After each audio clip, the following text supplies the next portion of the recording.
ज्ञानाने विवेक धरावा, दुस्तर संसार तरावा, अवघा वंशची उद्धरावा, हरिभक्ती करुणी या न्यायाप्रमाणे आदरणीय या ठिकाणी कैलासवासी सौभाग्यवती यशोदा अर्जुन वलेकर यांच्या सुविद्य पत्नी त्यांच्या या ठिकाणी 1 वर्षापूर्वी अकस्मात निधन झालं आणि त्यानंतर या ठिकाणी आज प्रथम पुण्यस्मरणानिमित्त आपण सर्वजण या ठिकाणी त्यांच्या प्रतिमेवरती पुष्पवृष्टी करता एकत्रित आलेलो आहोत।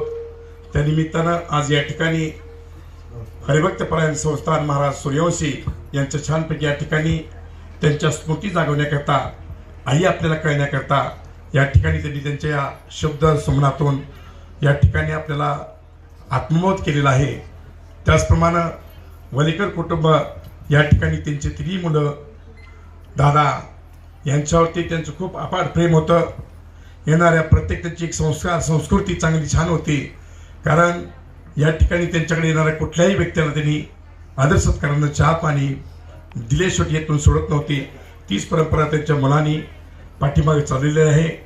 या ठिकाणी त्या निमित्तानं उपस्थित सर्व वलेकर कुटुंब, त्यांचे नातेवाईक, आप्तेष्ट, मित्र परिवार, उपस्थित ग्रामस्थ नातेवाईक यांनाही या ठिकाणी या कार्यक्रमानिमित्त उपस्थित आहात। या तुलनामध्ये वलेकर कुटुंब आहेच, त्यानिमित्तानं आपण उपस्थित आहात त्याबद्दल मी आपल्या सर्वांना ब्रह्मलीन परमपूज्य श्री सद्गुरू सेवागिरी महाराजांच्या चरणावरती विनम्र अभिवादन करून सर्वांना दीर्घायुष्य, सुख समृद्धी, ऐश्वर्य लाभ सर्वांना शुभाशीर्वाद देतो। या ठिकाणी आता आरतीच ना अभंग